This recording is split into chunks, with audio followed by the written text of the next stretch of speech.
আজকে আমরা এটা গুরুত্বপূর্ণ অঙ্ক সমাধান করাবো 19তম শিক্ষক নিবন্ধনের জন্য। এই অঙ্কটা কিন্তু অনেক গুরুত্বপূর্ণ। বিগত নিবন্ধন পরীক্ষায় কিন্তু বেশ কয়েকবার কিন্তু এই টাইপের অঙ্ক এসেছে এবং এবারও কিন্তু এই টাইপের একটা অঙ্ক আসতে পারে।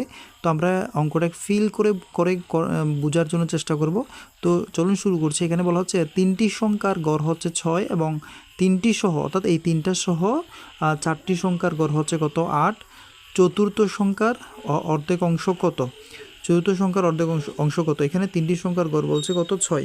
তো 3টি সংখ্যার গড় হচ্ছে 6, তার মানে 3টার সংখ্যা কত হবে 18 হবে। এই যে এই গড়ের যে মানটা আছে সেটা দিয়ে আমরা যদি এই 3কে যদি গুণ করি তাহলে হবে কত? আমাদের হচ্ছে 18। এবং এখানে 4টি সংখ্যার গড় হচ্ছে 8, তাহলে 4টার সংখ্যা টোটাল কত হবে 32, কারণ এখানে হচ্ছে 4 8 কত 32।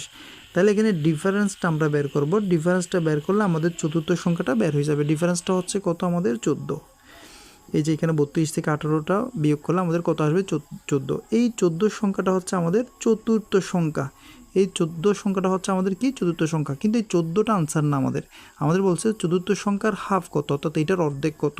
তাহলে এটার অর্ধেক হচ্ছে 7। তো আমাদের এই অঙ্কের আনসার হচ্ছে কত 7।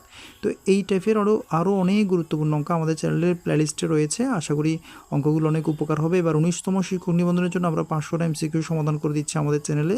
তো আশা করি পুরো ভিডিও এবং সবগুলো প্লেলিস্টের ভিডিওগুলো যদি আপনি দেখেন তাহলে অবশ্যই 19তম শিক্ষক নিবন্ধনের গণিতের ক্ষেত্রে আপনি অবশ্যই সাকসেস হবেন। ধন্যবাদ সবাইকে ভিডিওটি তখন দেখার জন্য।